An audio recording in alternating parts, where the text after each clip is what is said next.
with the right hearts, with the very, very good hearts, but maybe without understanding, at that time especially, right, many, many years ago, without understanding the implication. Yeah, so basically now the UN guidelines have come out to state it very clearly for everyone in the world. Okay, so next. So yeah, so this one, let me just think a bit. Whenever I go into this part of God's word, I must tell you all first, I usually hold these things with fear and trepidation. Because basically, like, I'm far more comfortable talking about research and children and all that than I am about God's word. But I think I take up this challenge because I'm in Salvation Army, right? Now and then I'm asked to, we are asked to actually do sermonettes, right? As part of our chapel. And then, in Salvation Army, when we do sermonettes, it's very scary, because we go to HQ to do these sermonettes, and the people you're preaching to is the territorial commander, the chief secretary, and all that. So they're like, whoa, they're the pastor of pastors, and the chief pastor of, basically it's the chief pastor of the whole Salvation Army for Singapore, Malaysia, Myanmar, and Thailand, So these are the people that I'm preaching inverted commas to, right? So I always hold it with trepidation. So I think basically here, I will try my best, yeah? I think basically, like, and I will say try my best because the Lord's word is big, right? I think I want to share what God has placed on my heart, right?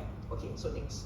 Oh yeah, by the way, the particular picture is, this little heart is actually folded by another one of my foster children. This was the day she said, thank you very much. She was going to head home and she felt she was going to miss me. So she goes, Auntie, I said, why are you giving this to me? It was in the car. I just want to say I love you, Auntie. I know, right? But I will use that. I use that every time I do a sharing because I want to remind myself as well, like, fostering is worth the while. No matter what we go through, actually is worth the while. You have moments such as this. Okay, alright, next. Okay, so I just want to see, right, when the children are going through all this, what is God's heart about this pain? And I'm reminded God sees the pain. God sees the pain. So these are the different verses. You, Lord, hear the desire of the afflicted. You encourage and you listen. You encourage them to listen to their cry. The Lord is close to the brokenhearted and saves those who are crushed in spirit. Our children are very brokenhearted, and they are very crushed in spirit, very crushed, right?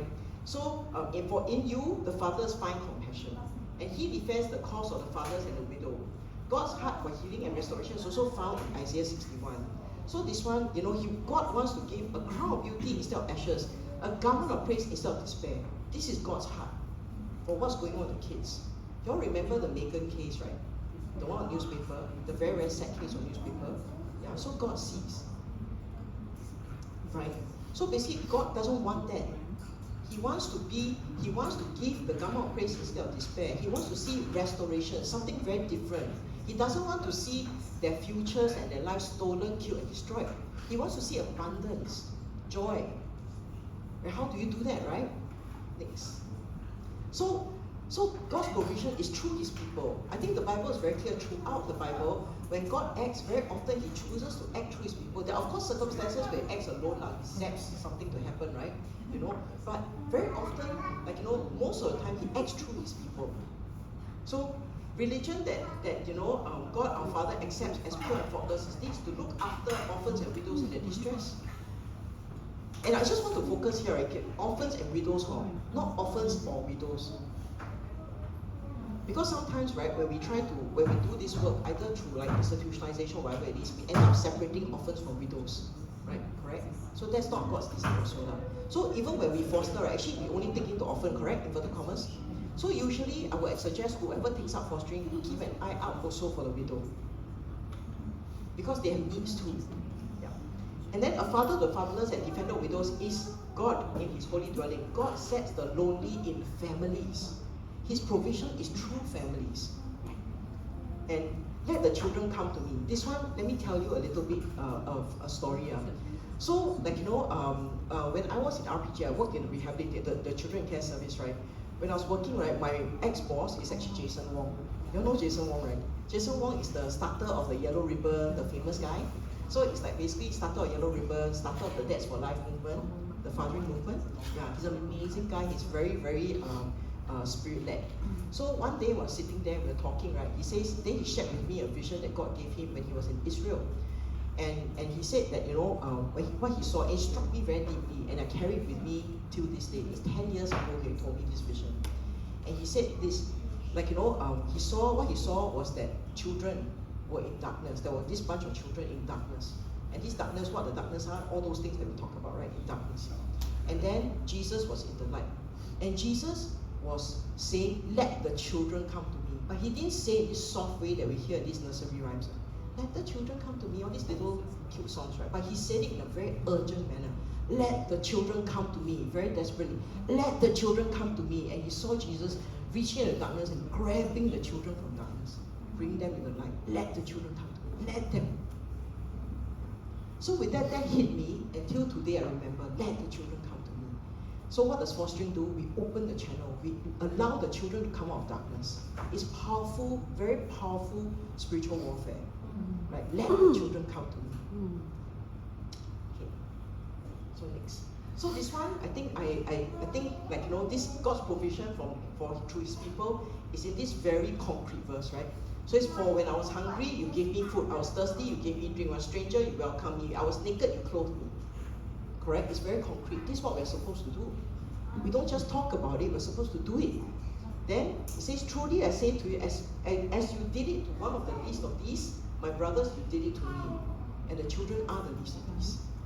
Right? And I put up this picture because this Monica and Renfred is actually Grace Hill Fostering as well. And they appeared in the Salt and Light article, and this was their picture. I thought, yeah, see, they're providing, see? They're feeding and everything. This is practicality. This is what fostering is. We do very practical things. It's teaspoons of love. That's why the small things matter. Because children, you know, those of us who are parents, we know, right? Children cannot grow one truckload of love a month. Well, how do you do that? It's not possible. It's teaspoons every day. Yeah, you know, we feed them every day. We tell them we love them every day. We show them they matter every day.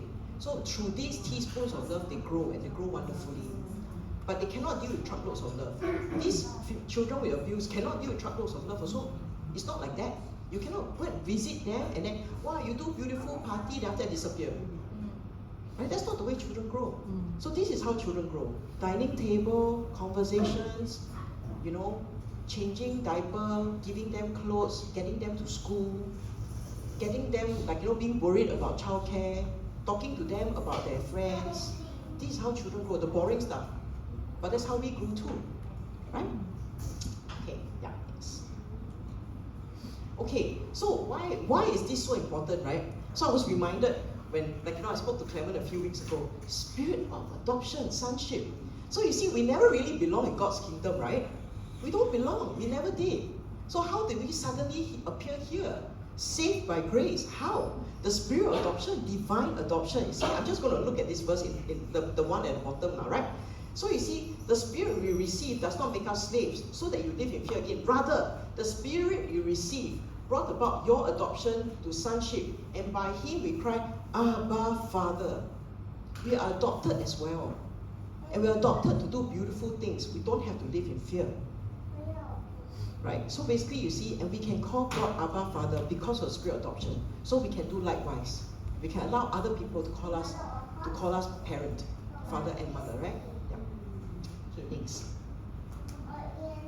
Okay, so this one I'm not going to go through in detail. I just put this up because I wanted to emphasize and remind myself and others, right, or everyone here, why family again? Because family is God's creation.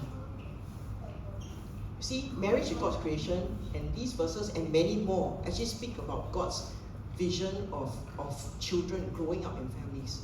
He cares about how we parent our child, right? And finally, go forth and multiply. Family is the basic unit of society, and society grows when families grow, and society are strong when families are strong. Yeah? Okay, next. So, I forgot to put, like, you know, I actually wanted to ask people, but anyway, yeah.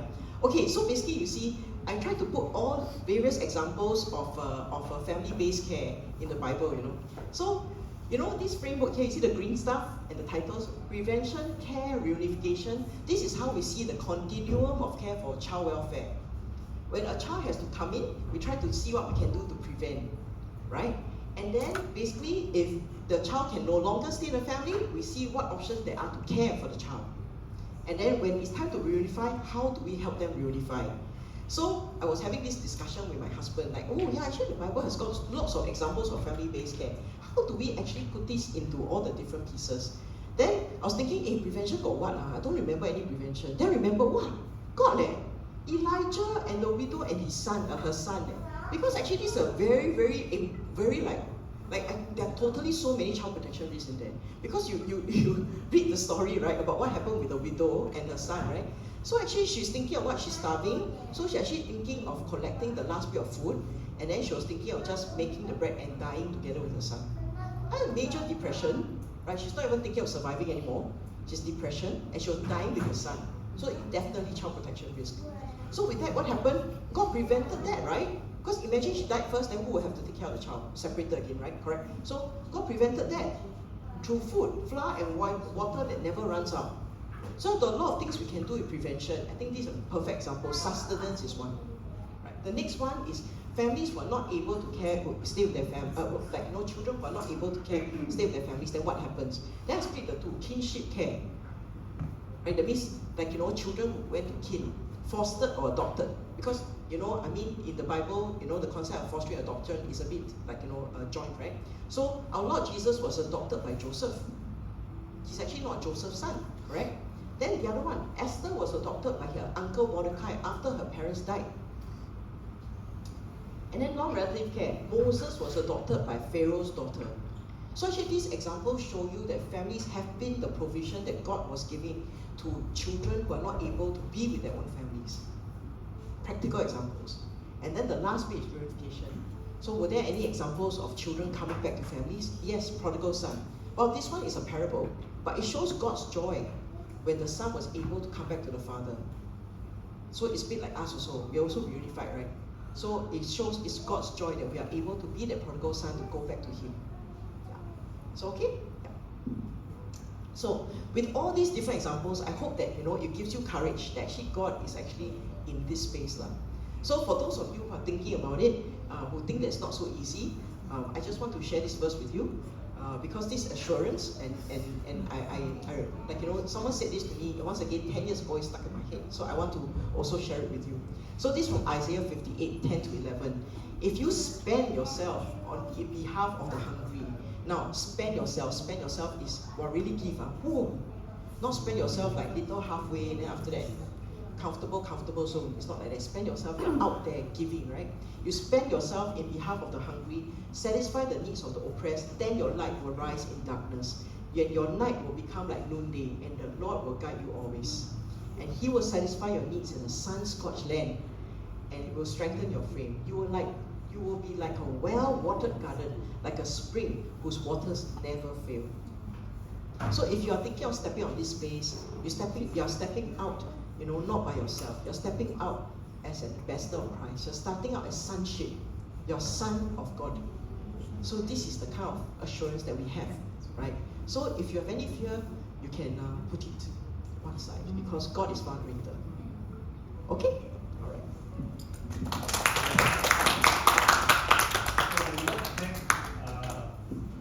I want to thank Audrey for giving us a very big picture of what is actually happening in Singapore, where the needs are, what is God's heart in this, how we should approach fostering. So now we're going to go into aspects, legal issue, policies. We're going to have a Q&A just after that. So if you have questions, note it down, because we have experts here now. Better clarify while they're here, so that we are sure about what was presented and maybe things that relate to some things we need to get assurance for or be aware of in terms of what might relate to issues that we are struggling with. This will be the good opportunity.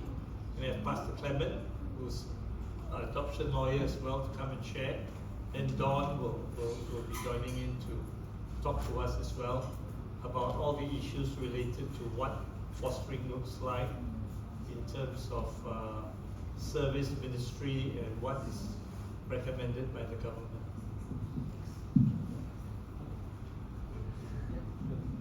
Thank you, Pastor Daniel. Thank you, Audrey. Everyone okay? Yeah, good. I think I've actually learned quite a bit from Audrey as well in her presentation. I thought it was very comprehensive. So everyone, my name is Clement, and I think you've heard some of the the things that I do. And also, I mean, I realized this morning, this afternoon, that we're all actually, in the different organizations that we represent, we're all quite interconnected. You know, it's quite a small space. But I just want to give you a quick self-intro as well. So I'm here together with my wife and my children, the girl that's waving and the boy that's running around and jumping. This is my family. And you know, together with my family, we have been fostering for about 5 years. And we've had the privilege of welcoming about 7 children, ranging from infants, like 2 weeks old, all the way to teenagers, into our family, into our hearts, in the last 5 years. And over that time as well, God put on our hearts particularly a group of the teenagers.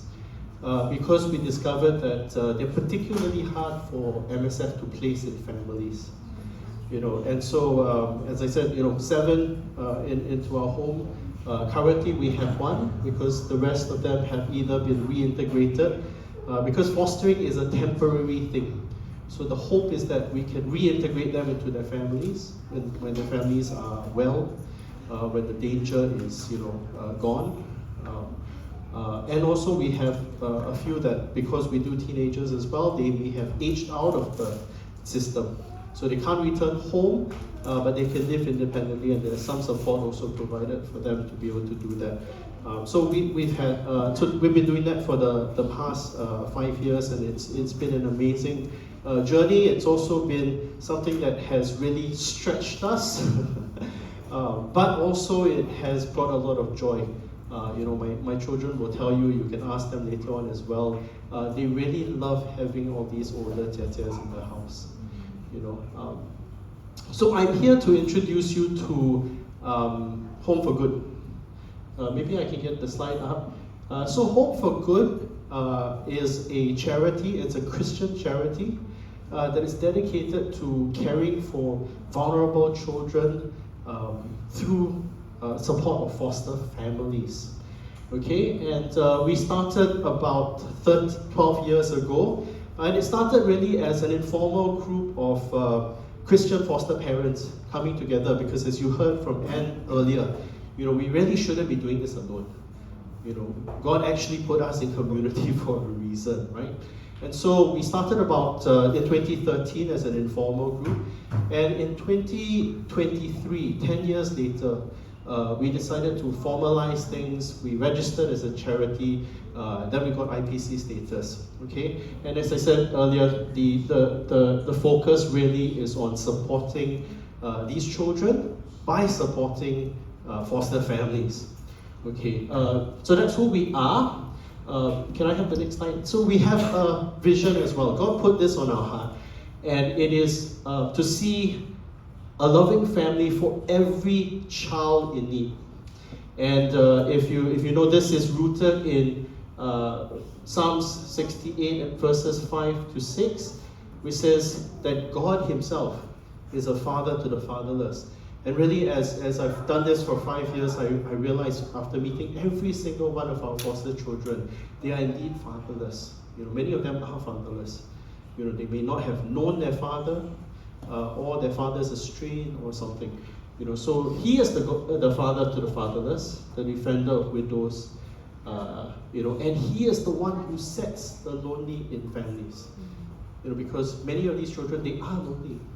And God is the one who places them in families. And as you heard from Audrey earlier as well, you know, children are better, they thrive better, they do better in families. You know, that is God's design for each and every one of us.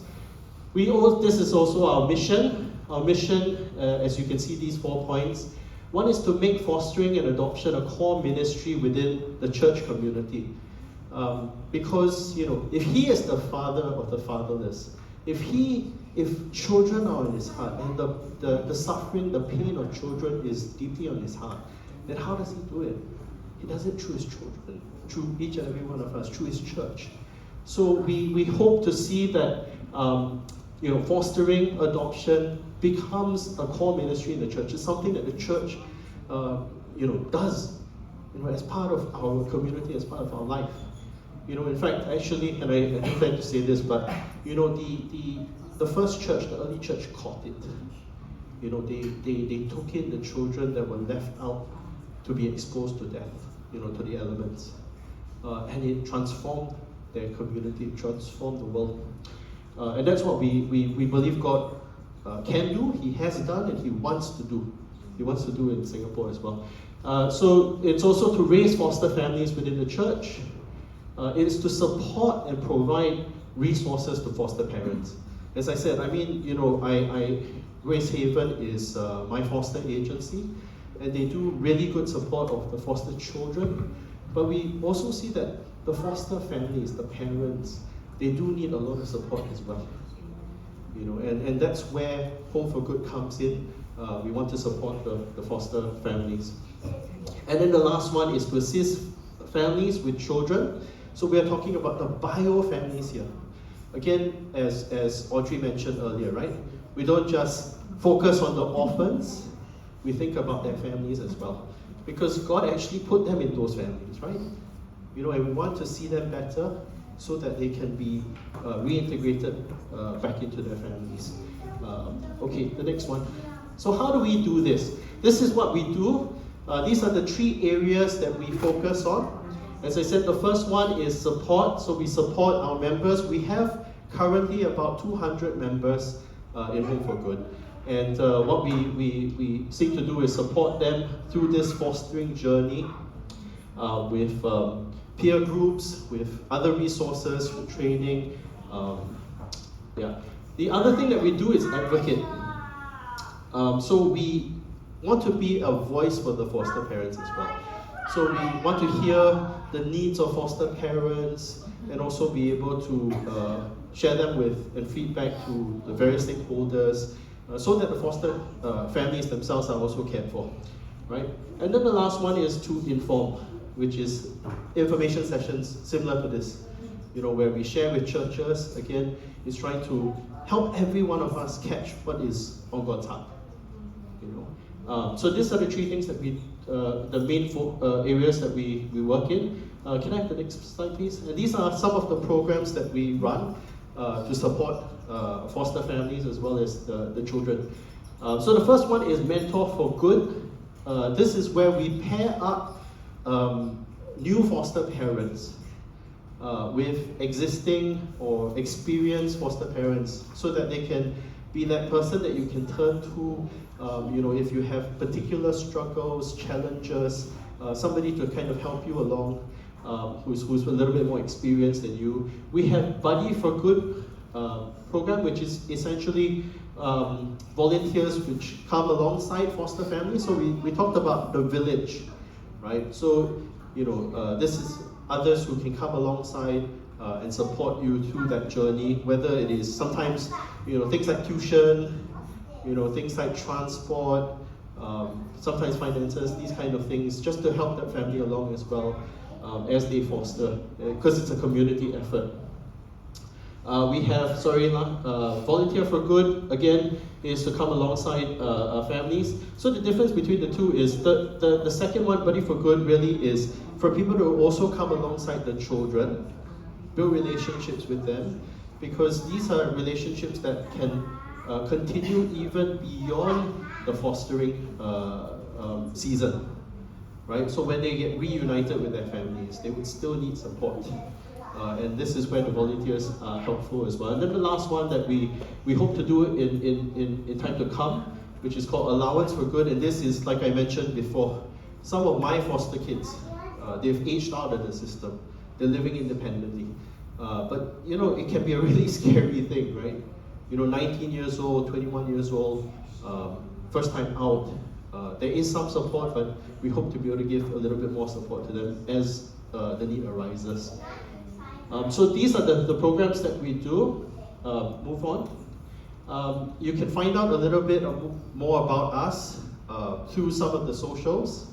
I mean, some of us will be here as well later on, so we can take some of your questions on fostering or adoption. Be happy to answer that. I mean, there are many ways that we can get involved. I think the first one really is to catch what is on God's heart.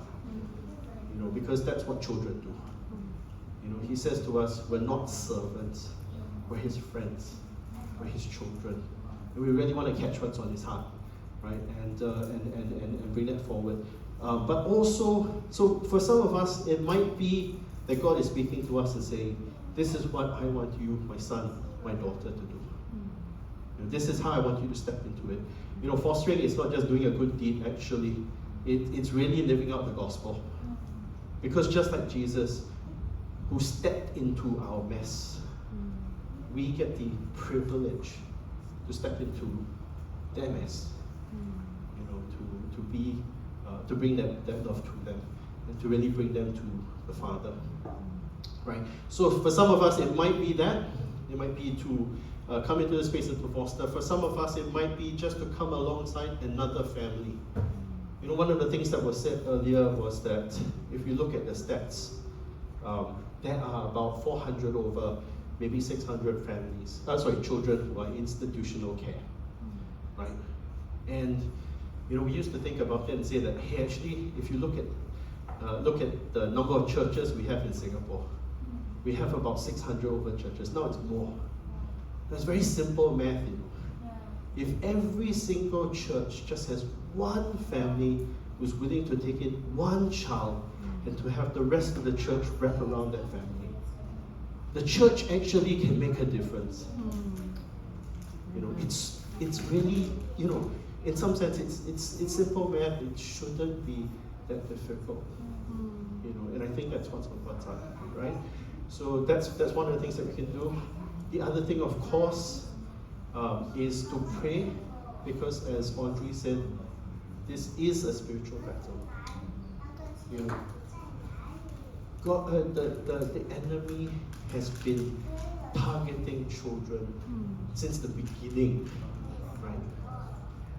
You know, and if we're in this space, it is warfare.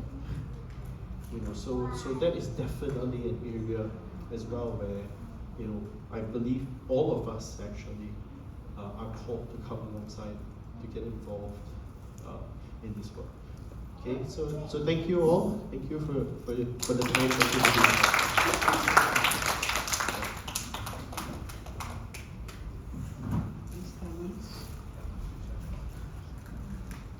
It's very challenging to, after few speakers, to really, so this is the purpose to make you laugh and talk. Okay.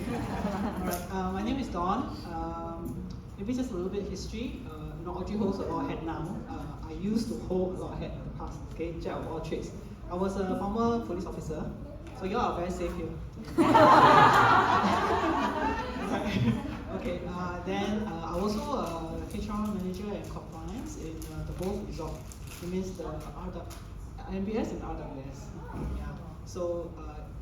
So private sector, public sector, now social service sector. Yeah, it's God's calling that I'm here. All right, obedience, and so I'm actually the senior executive for programs as well as a recruitment officer.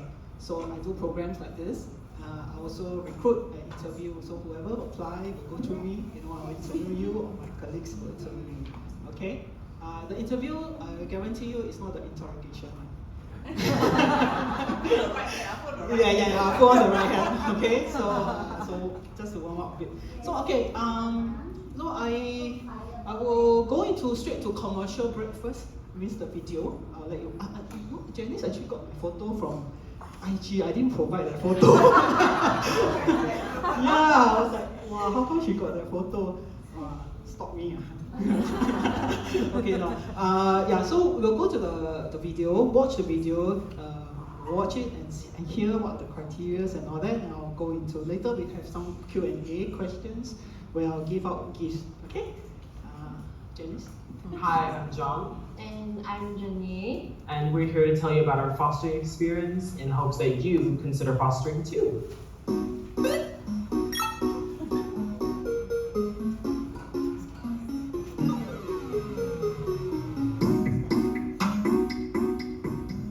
There are some criteria before you start fostering, and definitely the first thing will be to be a Singapore resident, and you have to be at least 25 years old and be married. You have to be medically fit to take care of children, qualification.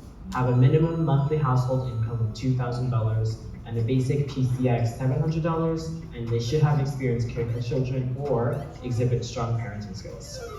We are supposed to make sure that the house is child safe. And like we have a stove here for my family, we like to put a stone on top so that my sister's not able to reach the fire. We keep hot objects like a kettle further in to make sure that they don't touch it and get burned. We make sure that sharp objects like knives, anything sharp, scissors, are kept up here. For medicine, if they're curious about it, we keep them up here because we don't want them touching, or eating medicine accidentally. And we have the grills. Because we live in a high-rise building, we have to make sure that it's not at all times. She calls her family here, and like we have the car seat to make sure that she's tall enough to be able to be seen. So I'll show you her room. This is her room, and this is the study table where she'll do her homework. So in this bedroom, obviously he has a bed.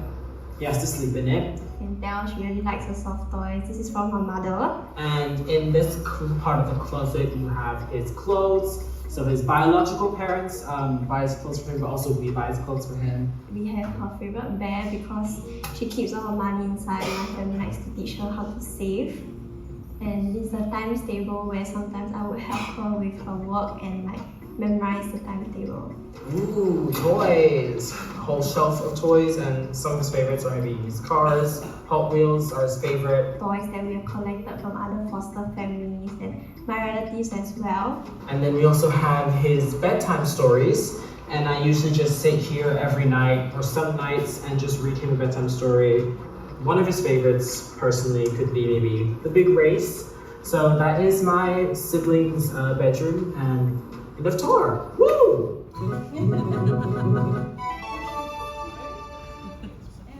So I remember getting interviewed and they would ask me whether my relationship with my parents is good or bad, how they take care of me when I misbehave.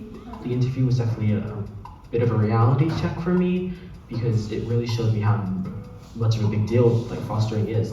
This is a really huge responsibility, and I only just realized that when they started interviewing me about it. I was just like, whoa. I used to always say that I don't want to have my own kids in the future, but after having my younger foster sibling, I guess I don't dislike kids after all. I would say that it's not easy, but it's not hard either.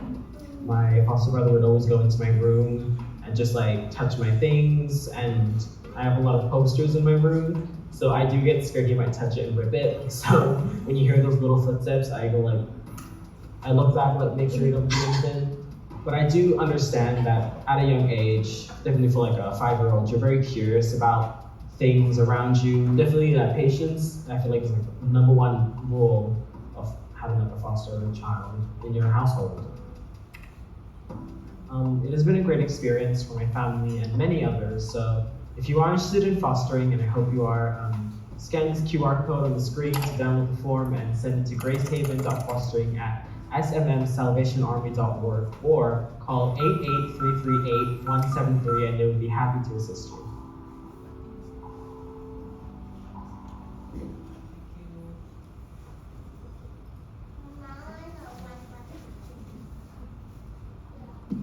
Testing. Okay. So mic also on call. Alright. You watched the video, right? Later on, this part of the criteria question. Recently, on the 1st of April last year, MSF actually streamlined to a lesser criteria. So later I'll go through what are they. Okay. So next. So what is fostering? Fostering is a temporary care arrangement where families provide foster children with basic necessities and love and care for them. So maybe just first question, is fostering the same as adoption? No. No. Okay. Thanks.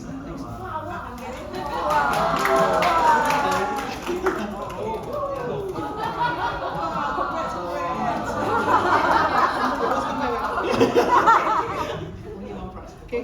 Yeah. So this is to encourage you all to participate in the wake up. Yeah, cool. Thanks for answering. Okay, so you see this recycled bag, it's actually a design from our current foster child.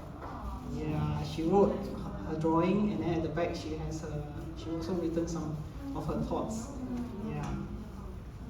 Okay, so don't worry, if you missed answering, there will be more coming. Right? Okay, so why I come into this is two things, very simple. It's about love. Right? God is love, right? So my stand is that every child deserves to be loved, and every child deserves a very safe environment to stay. I think this is very basic. It's those who have, or parents who have children, that's the fundamental things that you provide for a child, right? So likewise, we look for parents like this for the foster children. Okay, next.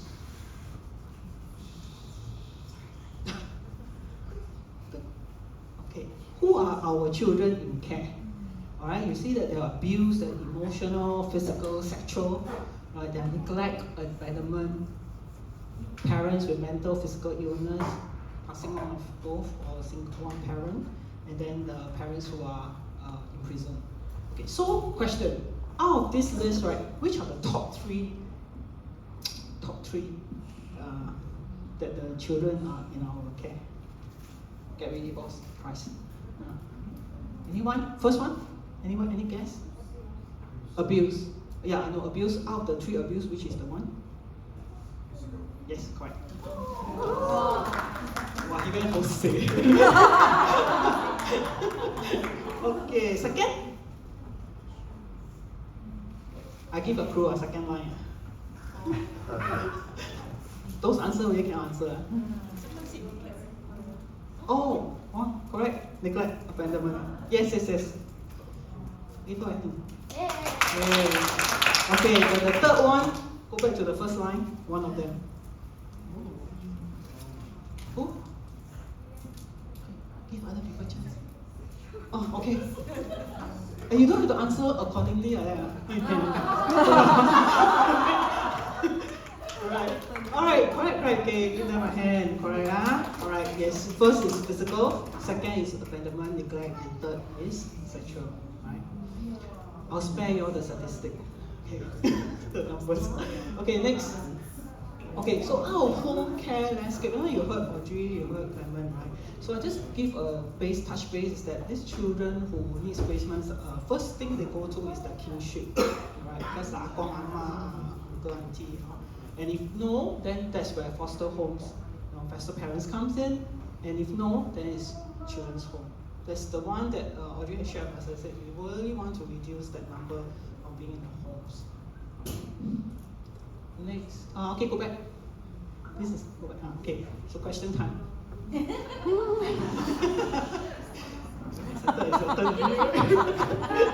Okay, so out of the criteria, right? Which one do you, if you can remember, you can guess, what are your criteria? What are the criteria to be foster parents? 25 years old. Yes, correct. 25 years old. Oh, okay then. Yes, anything. Not you don't need to give. You just need to give one, right? Yeah. He said married and then? Sorry, okay. Have more than secondary school education. Okay, so this is the one that you do not need the education, but you got it right. Be married and apply as a couple.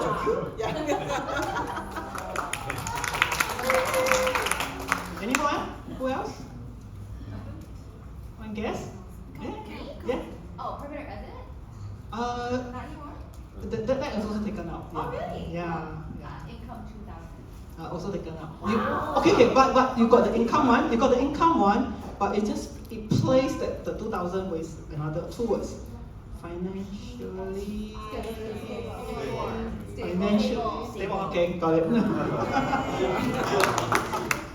Okay, and one more. Only 3 more left. Why you so fast? Okay, 2. Alright. This one I call for including this. Alright. I give a clue. Safe environment, yes, correct. But you answered it, okay. She tried to help us save one. Okay. Alright, and then one more.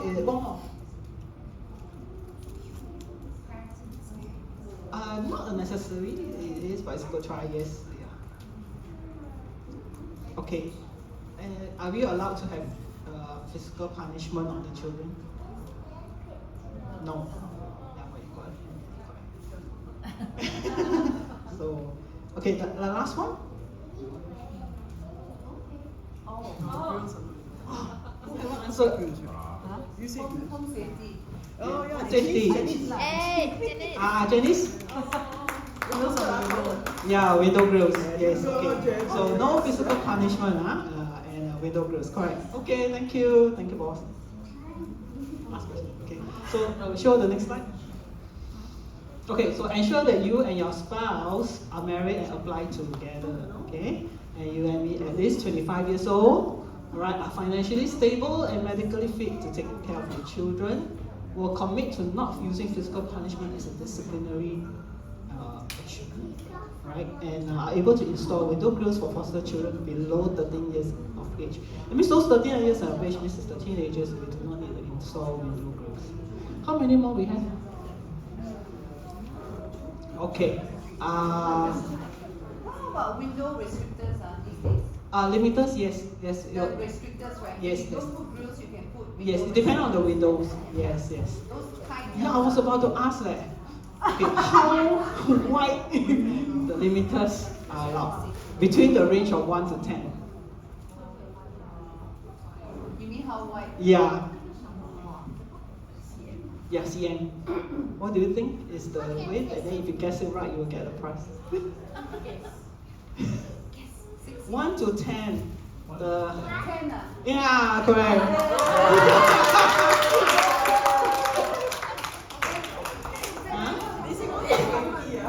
Balconies, you got the sliding door, and then you have the lock. Mechanism, the mechanism lock. Yeah, you have to keep the keys. Yeah. So don't worry, the assessor will go to your place and assess if you apply, then we will tell you and advise you accordingly what needs to be installed. That's why I always say when I go for FAR boss, I always like a Wachukang. I just that I don't wear the yellows. Yeah, I think yeah, so I will take the measuring tape and measure. You got one more, right? Okay, so last question. So you saw the window grills, that's limiters is 10 cm wide, right? So the window grills, what is the height? The gap.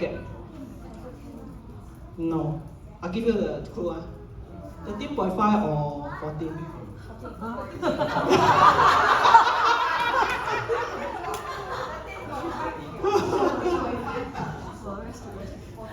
Not more than 14, huh? Okay, not more than 14. So who guessed? Nobody. Okay, never mind. Later I try to find a question to answer. Okay, next. Okay, so support for foster parents. Just now you heard a lot of support from Home for Good is one of them. Your buddy system, you have current foster parents who can be together to help one another. So very importantly, MSF always tell me to tell the foster parents to be is foundation and intermediate courses. Alright. So once you're approved, it's a mandatory to attend these two courses. It's 5 weeks each. Alright. It includes e-learning, which is you can do at your own time. They will give you a timeline before the first on-site class, and then on-site will be about 2, and then on Zoom about 3. All right, so it's 5 weeks. You can continue from intermediate, or let's say if something pops up and you find that the dates are crashes with the classes, you can always ask for the next run. Okay, so this is fundamental because it actually equips you with the scenarios, equips you with discussion to know what to do as a foster parent. Okay, then support groups, emergency hotline. The word emergency hotline means emergency only. I miss my FCW call. Okay, emergency. Alright, so medical fee exemption card. You go for treatment for the FC in government hospital, in clinics, right? Polyclinics. So yeah, it's free. We use the card. So foster child are eligible for the rate of 60 for domestic worker levy. Okay. Then the consultation, respite care. All right. It's important that you when we start off the interview, right? If you apply, think of who are the ones that you want to look for to help you in terms of emergency, in terms of respite when you go overseas in the event that the child can't go with you. Okay. Monthly allowance 1100 and 1500. Oh, got one more left. Okay, this is a question I can ask. What? Why got different?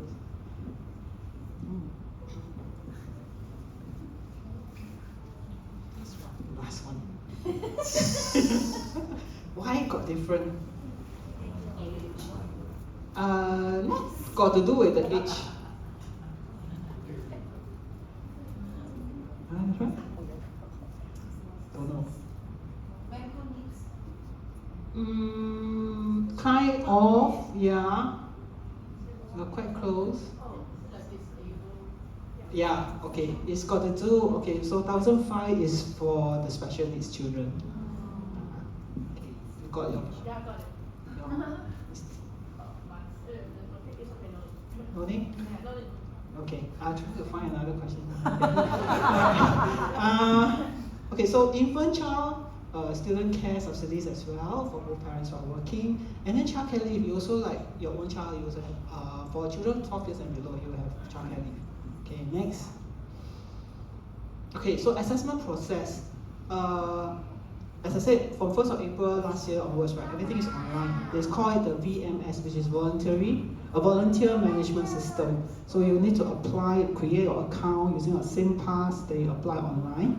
Then it goes to MSF. MSF will go through the proper screening, backtrack, then when it's ready, comes to us and tells us, oh, proceed with the interview. So that's where Portugal will go to your house and assess your home.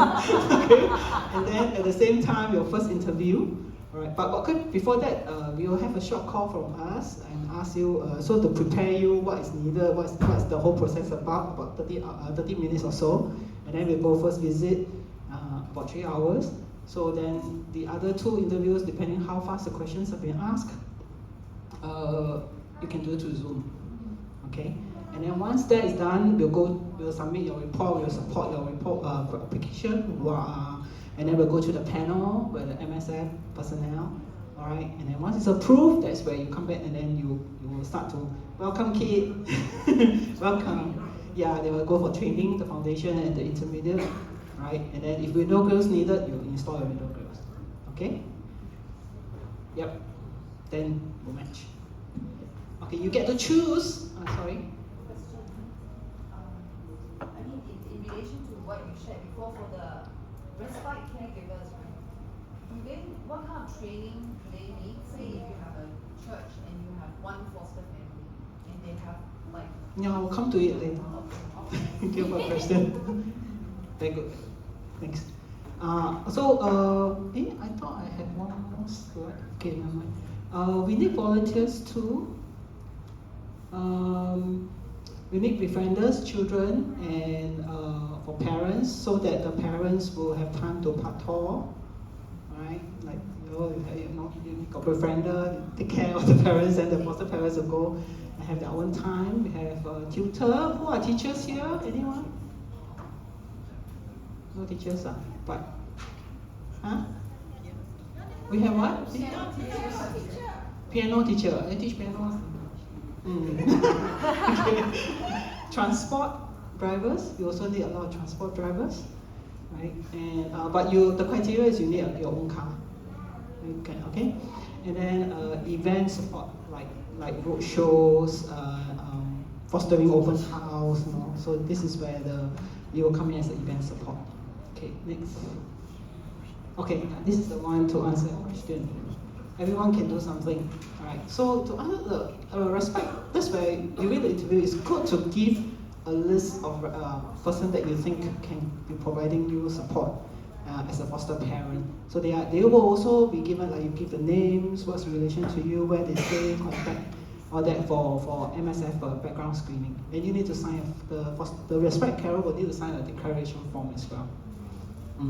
Okay, so importantly when you apply, do get the support from your family, because let's say if you go to a house like family gathering, cannot take photo and put in social media, so you must let them understand why, because it's a confidentiality for the child.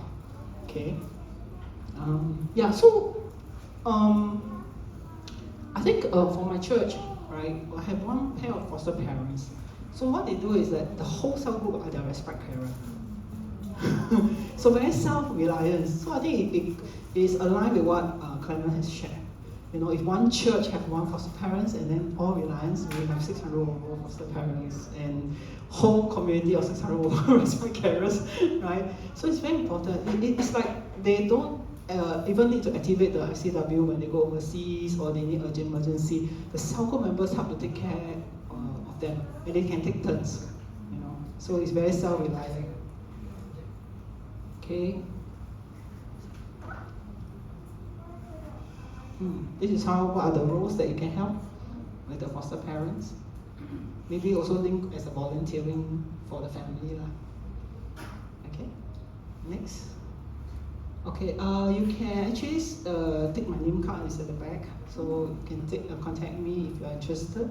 You can scan when you want to apply. And then if you have any queries, you also can scan at the back there to put in and fill in what's your interest. Okay. Next.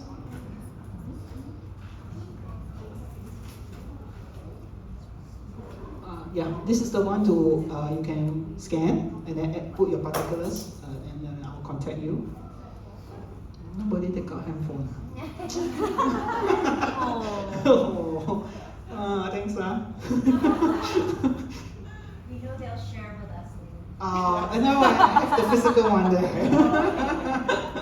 Okay, next is to apply. Okay, this is directly to the MSF link. When you fill the form, there is the choice, all right? Which agency you want to choose, all right? We are from Grace Haven Fostering the Salvation Army. My boss here reminded me so. Right. So, okay, you also have the choice to choose the children, the gender of your child, what are the criteria, what age to what age, you know, and then I know believers, one of the common questions they will ask is, Sunday in church, how if the foster child is not of the same religion, right? So usually we'll go back to ask the natural parents if it's allowed, and you say it's okay, then you can pray, right? Next. Announcement. Oh, this is very important. This one, please take out your handphone. Scan. This one, like. This one, not you like really doesn't mean you're foster parent. Okay, you like. It's our IG and our Facebook. All right. And then you will get a prize at the back later. You come and show me you like not this one, it's another gift. Okay. Wow, this one got more people like it. Share with your friend, tag a friend, you know.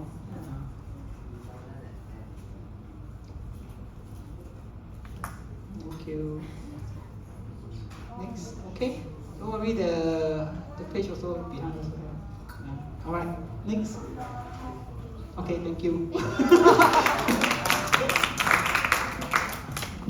Thanks for all the quizzes and gifts. We're going to ask for a few quick questions. We have an adoptive couple, foster, married to lady, so wrong terminology. Foster parents who are here, they're going to share shortly. Before they share, we'll take a few questions. Anything, technical questions? We also want to give a toilet break. So, you know, just before they step up, is there any quick questions? As we take the questions, please feel free to go for your toilet break as well, if you need to. Yes, I mean, we start with Yiling right at the back. Oh, okay. Okay. Like, I mean, I don't really know what it's like on a day-to-day. For example, if it's a school-age going child, whether it's nursery or primary school, we just, how does it work with like the education institution? Are we So, considered how do you care for the child, education and other things depending on the age group, right? Yeah, so they already have a school that they're Who's good attending, to- right?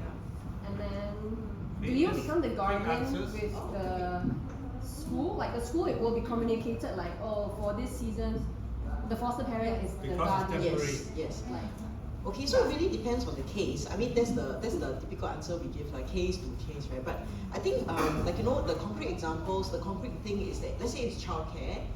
Normally it's, I think, easier because in the childcare, the social workers, the child protection people will inform the childcare that actually the child is now with the foster parent, and they also inform the schools, everybody, because of safety as well. Yeah. Because when the natural parent comes, the school needs to know that actually this child is under child protection and have to be careful with the natural parent. See, because maybe the perpetrator will come to pick the kid up. yeah. Right? So normally these things for safety reasons, the child protection person will already coordinate lah. Yeah. So you take over in a way, just like let's say you're sending your child to school, you send the foster child to school. So now if you go to primary school, it's a little bit more complicated because there's this little thing called the parent gateway and other consent forms.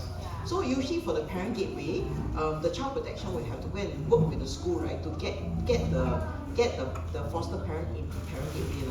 Yeah. So for some cases it can be done, some cases for whatever reason it can't be. Because maybe there are school policies recognizing certain types of guardians and so on and so forth.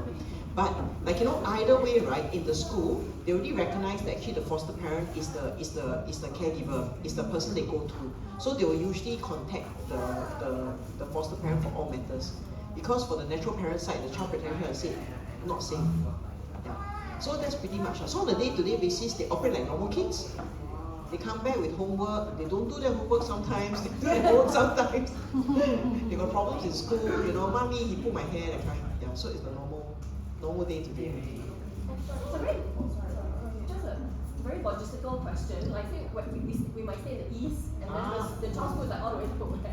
Like, we just have to make the transportation work that way, right? Okay, so normally, I think, there are supports available, but normally I think for grade 7 fostering, all fostering agencies, right, normally we try to see what the foster parent can do. And so example, that's why in a way, right, the network around the foster parent is so precious now. So, so if somebody is able to, maybe just so happen that this person is able to do a little bit of the fetching, then can help the foster, because it's actually really heavy. I mean, please, whatever happens, right, somebody does foster in your church, please wrap around that person, and of course, most foster parents, I mean, we are assessed to be able, right? That's why we can do a lot of things, of course now, right? Because that's why we can cross the criteria, become foster parent one. But actually, it's really tiring to have to do everything. So it'd be wonderful if somebody just comes up and just, helps now, right? But usually we ask whether the foster parent has resources somewhat to actually be able to do the transportation. If not, then actually there is this other support for transportation, they will get another volunteer for another source, and there could be some financial help to actually help the volunteer to be able to do that fetching. Yeah. So this is one of the some things that happen. I mean, my own kids. Then after a while, right, actually what happens, right, is the child's going to stay longer time in the care of the foster parent. Usually, the child protection will consider the change of school. Because not able to go home in the short term, right? So basically this is not sustainable. So they will then consider the change of school or childcare from X place to closer to the foster parent's place. Yeah. Thank you. Yeah. So, linked to your question, just a clarification. For example, you have foster family and all the close cell members, they're all certified already as parents, right, on the list. And then on a regular Sunday, somebody is going to bring your kid to the home. That means this person is a church member, but how strict is it that this child can only be transported by the people on this list strictly? Yeah, so I think usually because every time you take in a child, you are responsible. So as a foster parent, I'm responsible. So in order to make sure that I'm also covered, right, I do want that person on the list now, because if something happens, ad hoc, We right? have the flexibility to, if a person is trust, right? Is this so strict? Okay, I would advise against it. I don't think there's a rule, but advise against it, because if something does happen en route, and there's nothing wrong with your friend, so when something happens en route, right, there are a lot of questions, and it may implicate your friend or you, see. So normally I'll say, I'll text in to the FCW, hi, I'm getting this person, and she's helping me do this. If it's urgent, usually things are very fast. We have the emergency hotline, very emergency. So, yeah. Okay, Carol? Carol, Are you having the same question? No.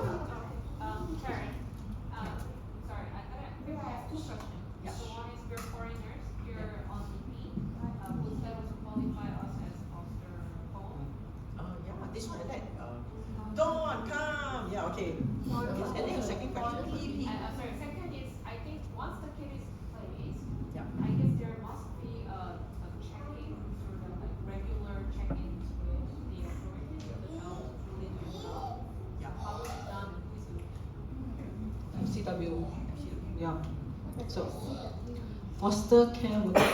Yeah. So every foster child, when they are matched with the foster parents, there will be a FCW, foster care worker, attached.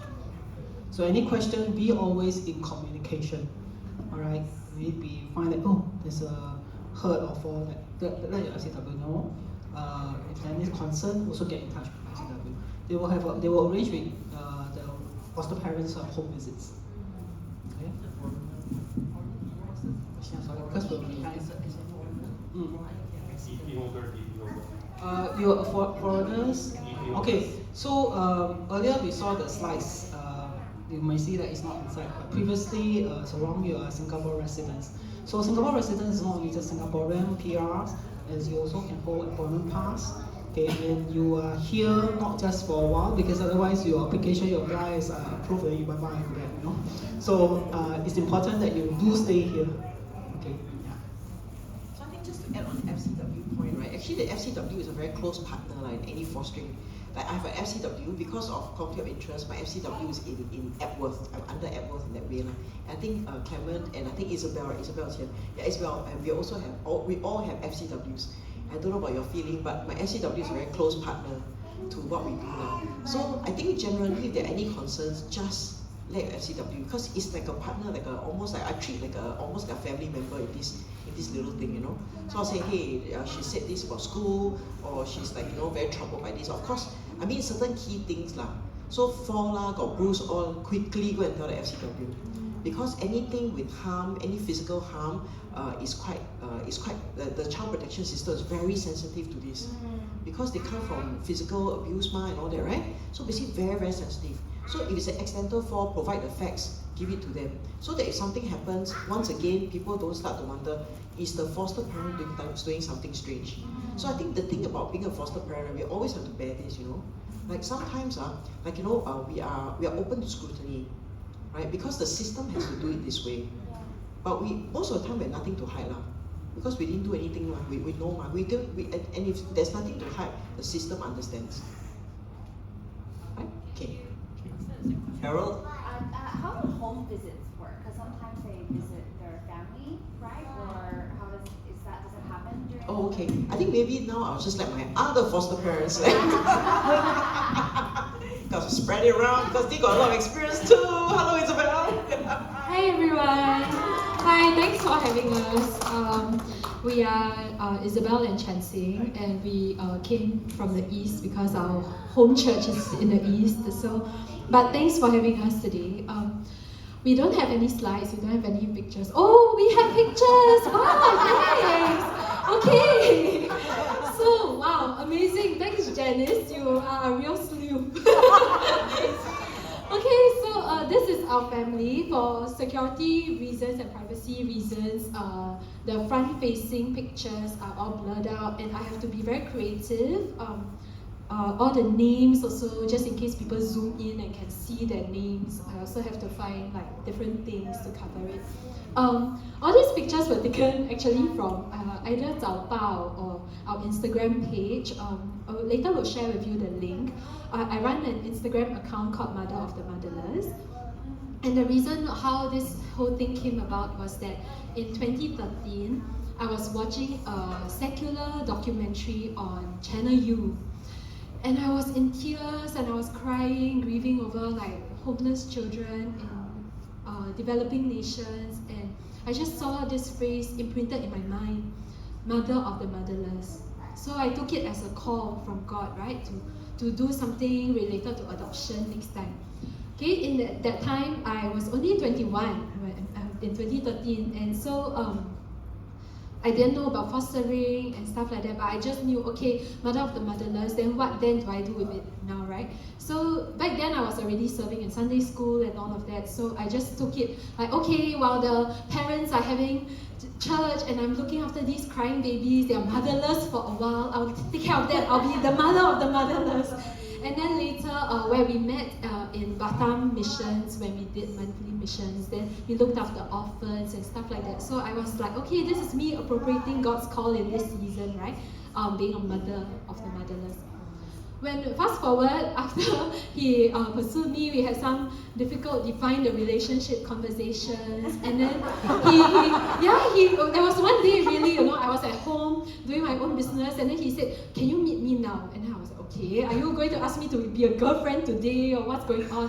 And we met at Kopitiam at Plaza Sing, and then he suddenly opened up about how, you know, I have a family business, you know, I've seen how my parents' relationship struggled, I've seen how my brother's relationship came apart, and I just want you to know, right, if you want to be my wife, if you want to be my girlfriend, if we want to walk together, then it may be difficult next time. I said, "Oh, okay." Then since he gave me a show hand, I also told him, you know, actually I have a call from God to be a mother of the motherless. And so if you are not ready to be a father of the fatherless, then we cannot continue, right? Because if I want to adopt and you don't want to adopt, then that's going to be a difficult thing. I don't want to have that unequally yoked thing in my life. So then thankfully he said, he said that, oh, you know, I've ever thought of bringing the orphans in Batam over to give them an education here and stuff like that. Okay lah, that's enough, right? We haven't actually done any of those things, but that was enough for me, and that's how we got together and got married in 2019. Okay, hi everyone, my name is Chan Sing, so I'm Isabel's husband. So actually she shared some interesting facts just now. So just to add on why I have to do the show hand, because actually my family is they run a family business, we do exports and all that. So since young my dad, he travels a lot, so most of the time he's not home. So I fear that if I go out with her, then I travel a lot, then she'll be all alone. So I have to tell her that, hey, there's a chance that I might not be always available at home for you and for the kids. So I want to let her know to be mentally prepared for this. Yeah, but of course, in my heart, I also seen how being apart, right, strains the relationship of my family. So even though I say that, of course, I always want to be around for her. So yeah, so she gave me so she forced me to read a book. It's called Meaning of Marriage. So I'm not sure if you read this book, but anyway, she forced me to read this book and make sure that I read it before I understand what all this is about before I ask her to be my girlfriend. Yeah, so as you can tell, our journey is quite it's a bit everywhere, but God has always been in the center. So The Meaning of Marriage is a book by Timothy Keller. It has nothing to do about fostering, but it helped us to get a good grounding on, you know, a couple being on a journey together to sanctification, and that's the ultimate thing. So I think today I wanted to share with all of you, right, that you know, we started fostering in 2023. So, but we joined the process. Okay, first it was the COVID season, right? We were all under lockdown. We were all at home, circuit breaker and all, and we heard a lot of cries in the neighborhood.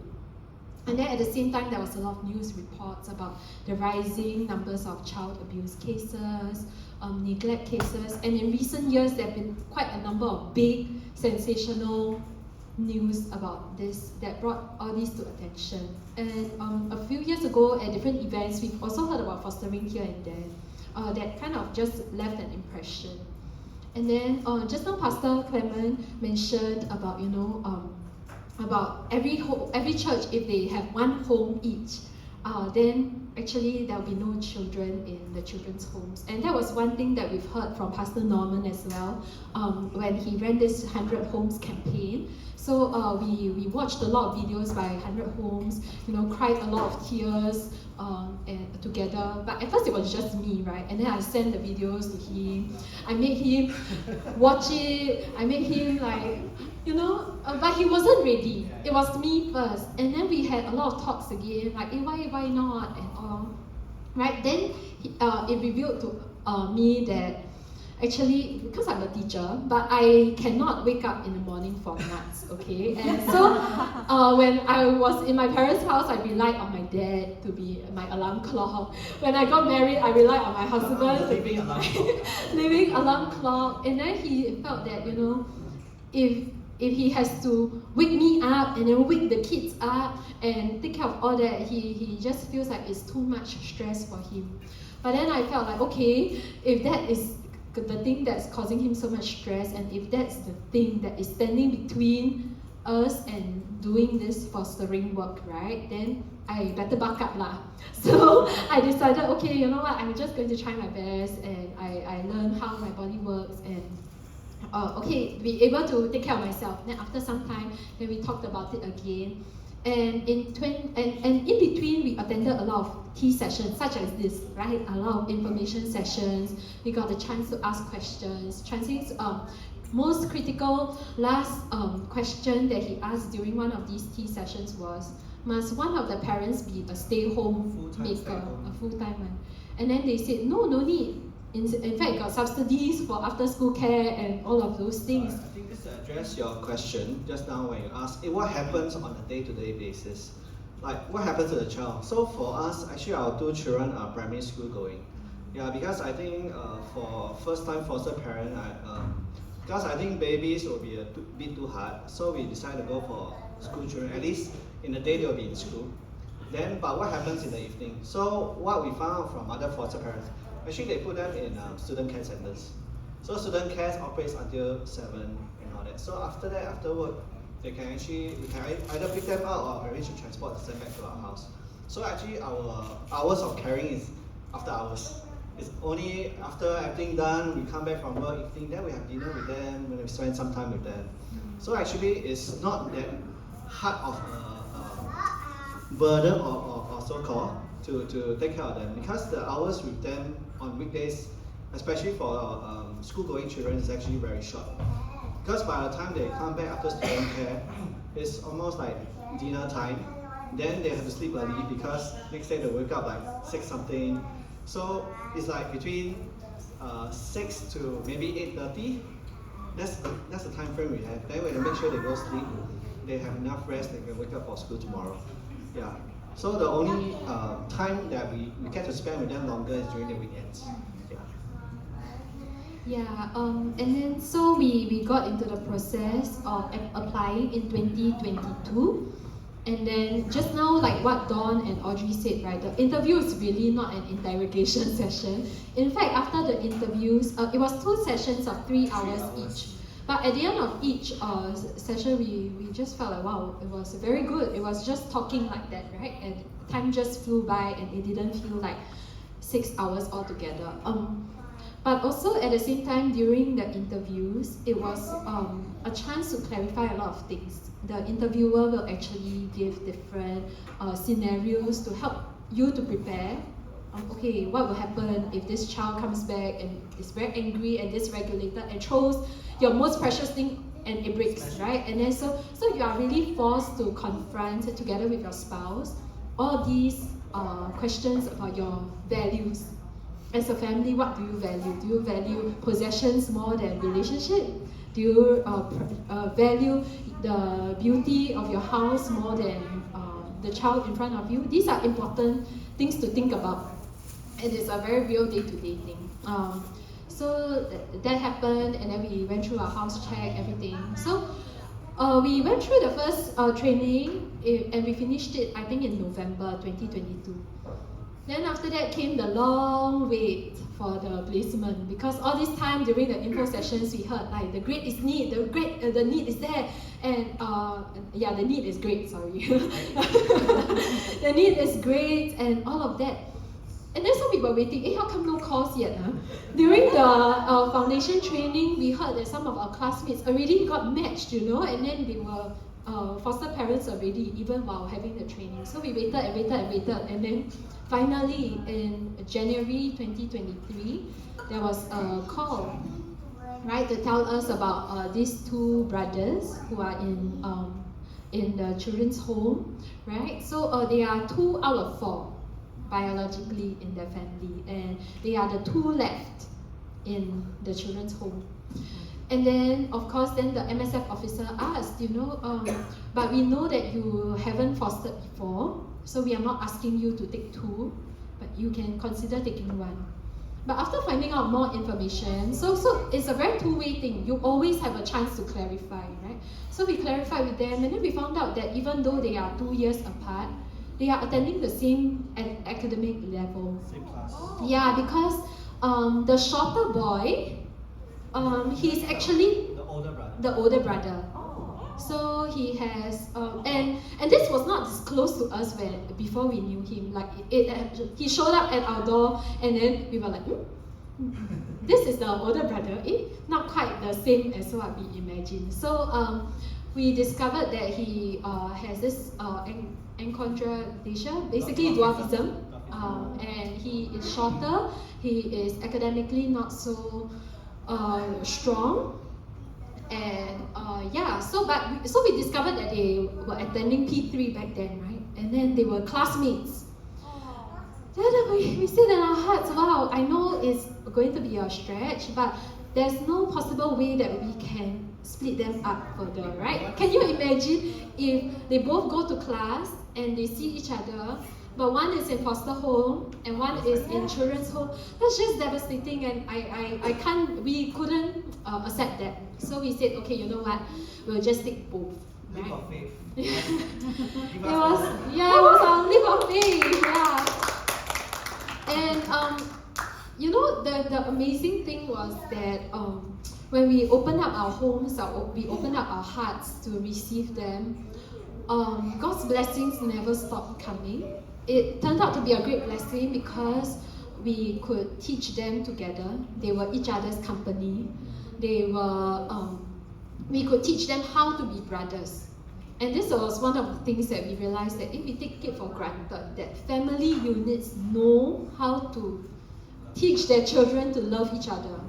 For them, they haven't had that model, right? So and they have been in different places, so there's some kind of despise and scorn, even from the younger one to the older one. And we've had to teach them to love each other, even teach them how to hug each other, teach them how to be their brother's keeper, mainly for the younger one with the older one first, right? If you see your friends laughing at your brother, you must not accept it, you must stand up for it and all of that. So it's a lot of teaching. But I must tell you, the question about the day-to-day, it was challenging because they came to us on a Wednesday. They came to us on a Wednesday evening at about 4+5. By the time the foster care officer settled all of them, it was about 6. We went out for dinner, realized they didn't have toothbrush, didn't have slippers, had to go and buy all these at the supermarket and then go home. Oh my goodness, still got homework, haven't done. And then got 听写, got spelling, oh my goodness. But as foster parents, then we had to pick our battles, right? It's been a big day for them. So then we just did what we could, and then we said, okay, you know what? Let's not learn your 听写 spelling for today. Just go and sleep, right? Just get ready for it. Yeah, just go and sleep. Then the next day, a teacher called us. There was composition to be done, and it's not done, and all of that.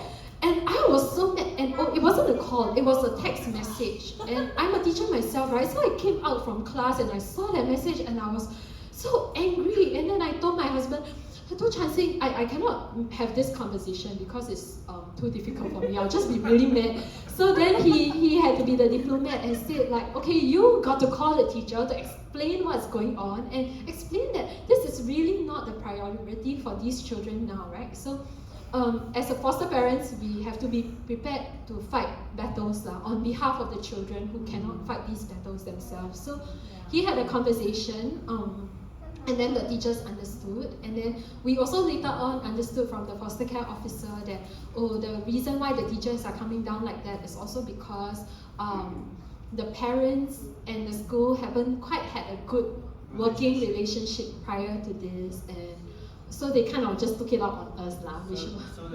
So they assume that the foster parent also talk like their natural parents lah. So they came down really hard on us. But we had to explain with the call. Then over time, they simmered down. They sort of decided to work with us better. But it took time. It took time. Yeah, so then we also realized, like just now Chan Sing said, right, the time that we have with them on weeknights are really very short and precious. We forgot to mention that their school is very far away. So we live in the east, their school is in the north. And at the start, we had transportation services. So MSF Transport, there's a taxi that picks them up at the pickup point and brings them to school. Then the taxi will pick them up from school back to home. But later on, after both of them turned 10, the other one's already 12. After the younger one turned 10, then they said, oh, actually this transport system is it got to be weaned off, has to stop because we have taken trips on Grab or taxi before from the east where we stay to the north, and we know it's not cheap. It's $30 a way, or less, right? So then we also understand that, understandably we wouldn't want taxpayers to pay all these things, and then we negotiated with the foster care officers. The foster care officer who worked closely with us believed that they can be trained to travel independently. So then we've had to teach them how to take public transport, teach them how, and read the maps together, navigate what is the best option to get to school. So the best option now is we take a bus to somewhere to Braddell, and then they take the direct train, Red Line, to Yishun where they are, and then they walk to school. And then vice versa. We did not give them a phone. So instead we taught them accountability. We discussed and debated for a long time, phone or GPS tracker, or just train them to be accountable. So in the end, we decided to train them for accountability in the sense that before they leave, they call us, and then we kind of estimate how much time they'll get back. And so far it's been great. But of course I must say, this is really on a case-by-case basis. Not all foster children are ready for this kind of independent traveling also. So I think it was a joint decision by the foster care worker and us that we come together. Yeah. Sorry, the question? Yeah, no worries. Come, go ahead. I love hearing your story. Yeah. So part of me is also like, what about the security when they are independently going? Yeah, so the security wise, so we will wait, because if the students don't show up in school, the teachers will call, right? Then but I don't know, the security bit is the foster parents in the Home for Good network have made noise, and we are talking about it, and we are discussing, back end they are discussing different things, and a lot of different things are going on. So but I think it's a life skill for us, right? We believe that precisely because these children are with us only temporarily, we have to train them to be independent.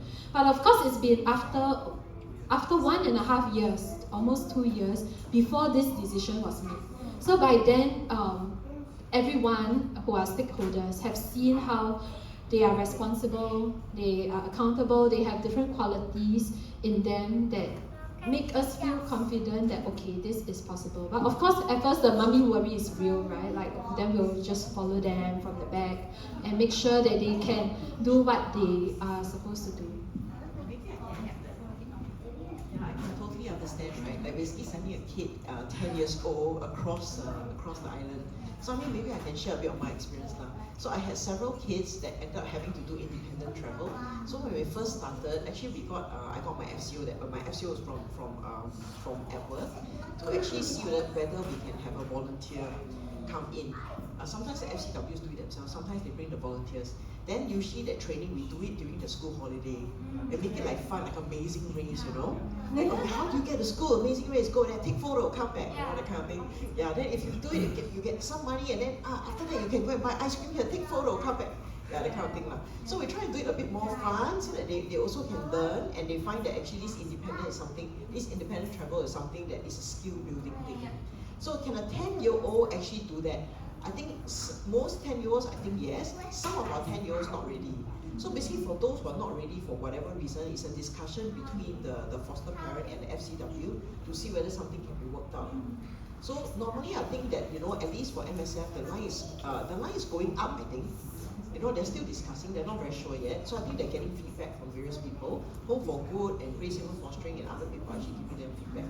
I think generally, I'll see it possible. Like, you know, I mean, my foster kids were able to travel at 10 plus a bit 11. See, because of once I don't know why they give me these moody ones at 11. Like, I get a lot of moody girls at 11 years old. Like, you know, moody, I want to die, that kind of. So like, basically, it's the very moody types. So basically, they usually can do it like 11 years old. That one I'm sure. Yeah. Yes, yes. Do they meet their other brothers?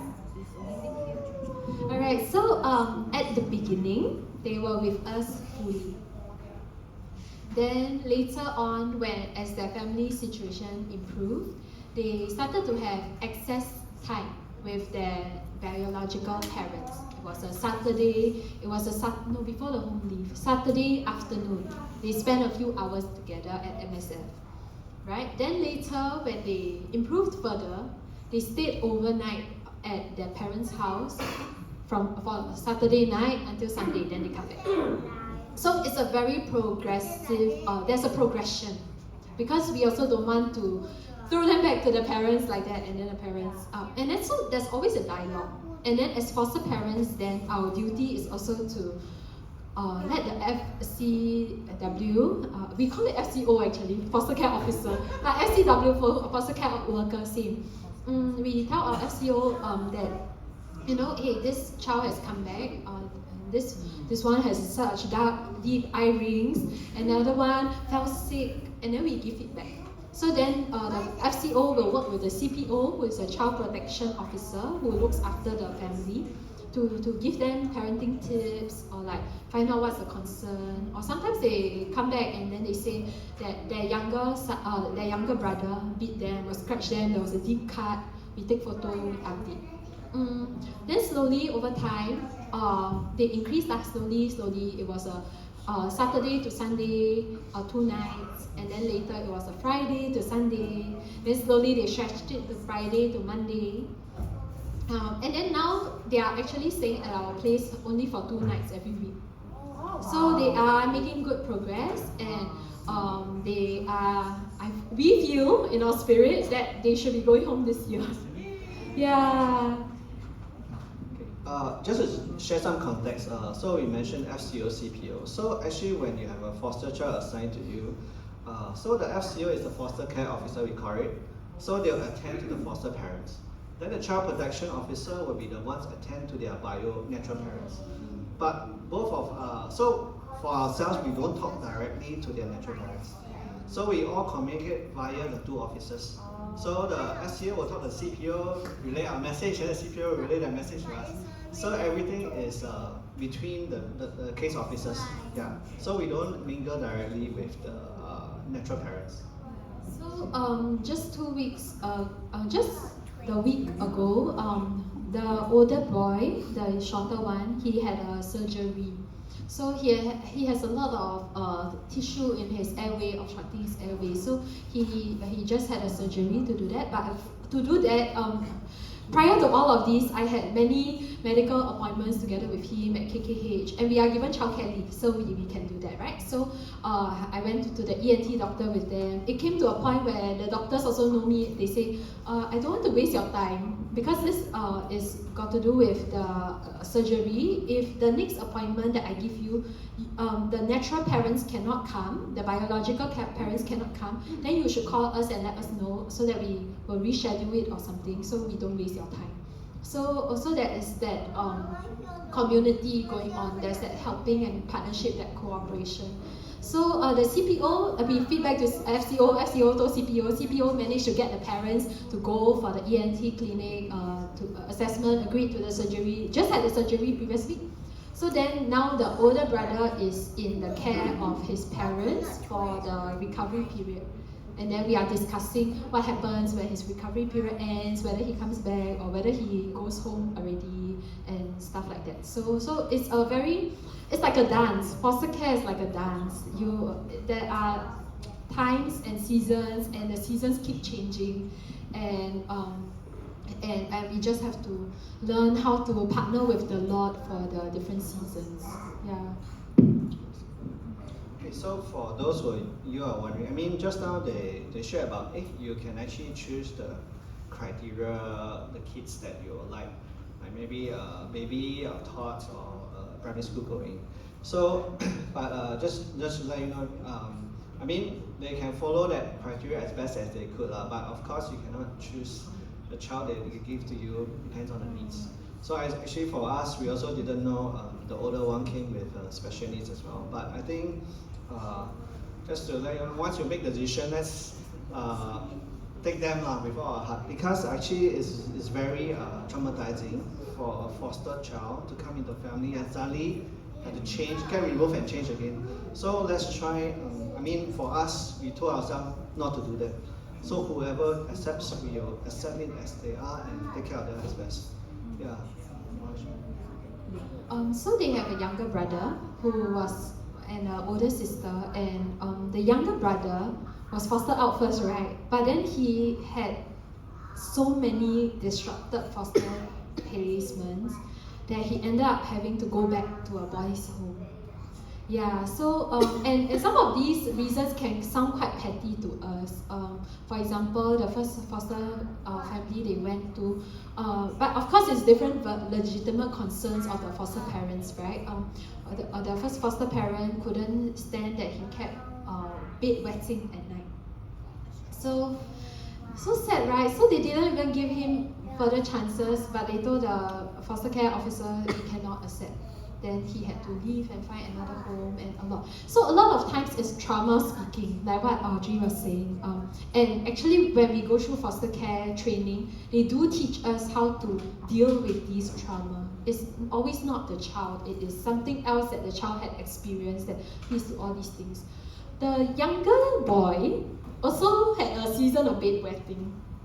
And then we had a few nights of waking up at 4 a.m. to door knocks to say, oh no, I wet my bed again, right? He was so scared. He was so scared that we would scold him, but we just asked him to go and shower, clean up. So this was a thing actually we talked about during the consultation with the officers.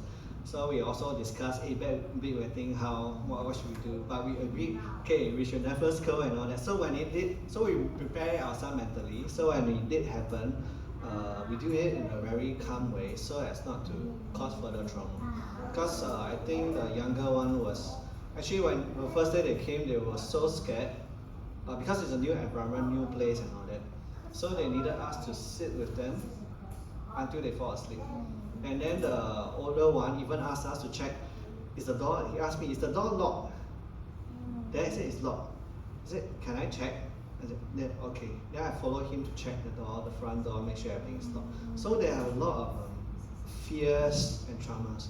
So I think as foster parents, when we take them, right, we need to have this open and understanding heart to see where they are coming from, not what our expectation of them is, but actually to understand actually where they come from, see their needs and then attend to their needs first.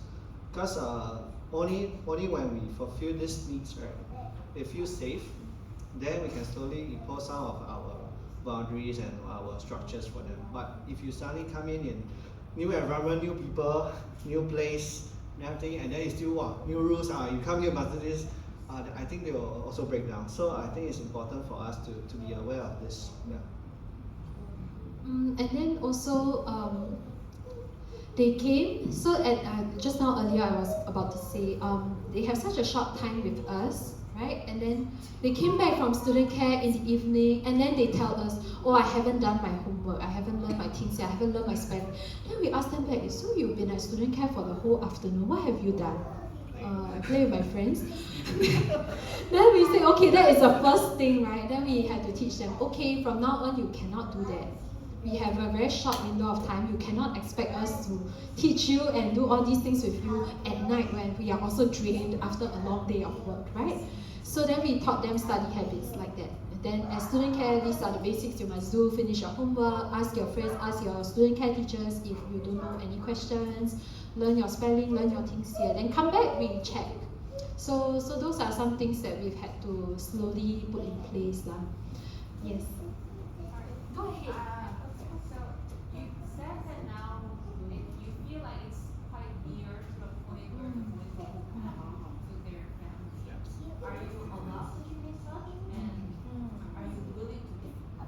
Okay, that's a great question. Okay, so when we were training them to take public transport on their own, we made them memorize our phone numbers.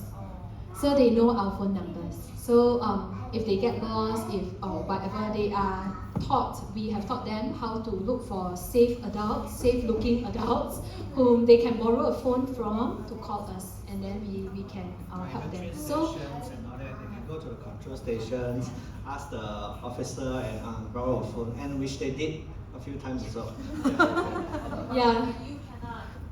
But we cannot, I mean, so they know our phone numbers. What we are trying to say is they know our phone numbers and they can call us. And we also told them that they know our address, even though we also taught them earlier that they should not tell their family where we stay, because they are in our care under the law, for child protection reasons, right? So if our address is known to them,